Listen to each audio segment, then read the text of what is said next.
师父今天早上写的啊，今天早上写的啊，师父写这一章，人人皆求名和利啊。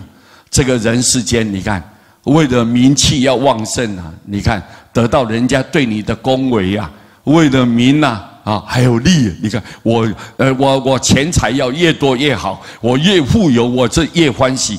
很一般，社会的人都是朝这个方向在努力啊，拼命的去争抢啊，要争啊，要去抢，都是为了名跟利啊。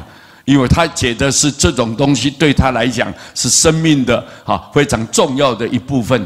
但是佛告诉我们，这个名跟利啊，像粪土一样，粪土一点都不值得。为什么？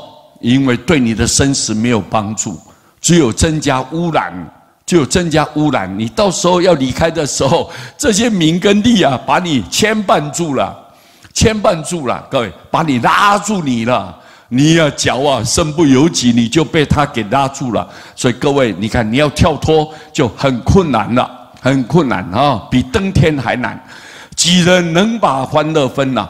到底有几个人能把这种非常欢喜的、快乐的来分给大众呢？这个世间，别人有苦难，来，我们现在我有能力，我有财力，我尽量的协助他、关心他、帮助他解脱这种困境。很少有这种人能做这样啊。有，那真是奇宝啊！这世间里面非常特殊的宝贝啊，非常特殊。所以我们应该要珍惜，利用你这个生命做有意义的工作。你尽量关心别人，别人也会回报关心你呀。会关心你，恭敬别人，别人就恭敬你；你爱别人，别人也会爱你。这是自然的法则，自然的法则。一个人不能自私自利啊。所以，如果说我们不要为名，也不要为利，这个世间里面能够主动的发菩萨的心肠来关心别人，到底有几个呢？愿意这样做的话，是世上很稀有的，我们非常赞叹他。这叫做菩萨的化身啊。非常难得，几人能把欢乐分？这种欢欢喜喜的快乐来分享给大众。我们应该要心心为念，情合意啊。我们的心就念头，你的念头，每一个念头就要想到情和义。我们人要重情重义啊，要多情多义啊。对，要多情多义。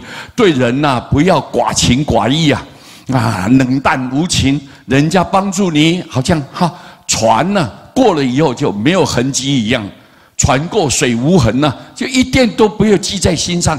不懂得感恩，不懂得去报答别人，不懂得情跟义是做人的基本道理啊。不要伤害自己，不要去伤害别人啊。这是讲义理啊，讲道理的人啊。所以我们随时随地只有去一直想思念的，想的是什么？我们做人的情跟义啊。做人要有情有义这样子的话，你才是一个人嘛，对不对？你看，有时候动物都不懂啊，但是你看现在呢，慢慢我们发现到，我们养的狗啊，你只要给它一点东西，它对你是多么的，哎呀，欢喜你哦，感恩你哦，知道吗？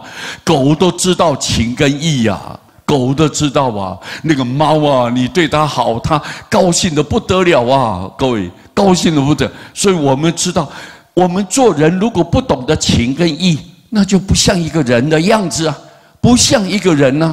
各位，你内心的世界是一个非常空虚的是个空虚的，各位知道吗？不是很充实的这么一个人，那我们活在世间就没有。毫无意义可言呢，所以我们一定要明白，我们心心念念的去想到，我们做人应该要有感情，一定要有道义。那这样的话，你看，普天尽是有缘人，全天下不管哪个地方、哪个地点都是我们有缘的人。只要这个佛讲的更奥妙、更普及呀。佛怎么说？大地众生都是我们的六亲眷属啊！大地众生都是我们的六亲眷属。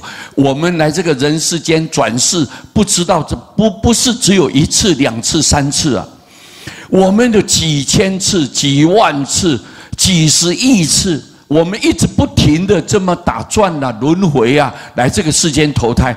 你看你每一世当中，你结的缘有多少，对不对？你结的缘，你认识的人对象，你看有多广啊！所以我们这样子，所有的人都有曾经过，在我们的轮回过程里面，我们都有接触，也看过，对不对？也跟他有相处过，所以我们就了解到说，佛讲的话，哎呀，真实不虚。告诉我们，大地众生都是我们的六亲眷属，我们应该疼爱他、关心他、协助他，甚至于我们如何能够提拔他们，让他们能够离苦得乐。各位，你看，我们应该要这样。所以我写这句话：普天尽是有缘人，所有全天下的人，全天下的人都是我们有缘的人。既然有缘，我们要结善缘嘛，不是结恶缘。所有的人，我们要关心他嘛，对不对？好，辅助他，疼爱他，好，来帮助他。各位，这是有缘人啊，有缘就是要结善缘啊，而不是每天呢，我要嫉妒你，你嫉妒我，你陷害我，陷害你，这样你干什么？这干什么啊？这个社会就混乱了，没有办法和谐，人人都提心吊胆，不要这样做嘛。我们人呐，短暂的生命时光里面，我们大家都要结善缘，彼此携手合作，我们共同发愿去成就，对不对？你看到时候我们这个皆大欢喜啊，皆大欢喜，各位对不对啊？所以我们呢，应该要朝这个方向好好的努力，各位啊，不要只有单单考虑自己这种自私的心态，你的路就越窄，越走越窄小，越走越窄小。我们要为别人多设想哈。今天就讲到这里，报告给大家了解哈。阿弥陀佛。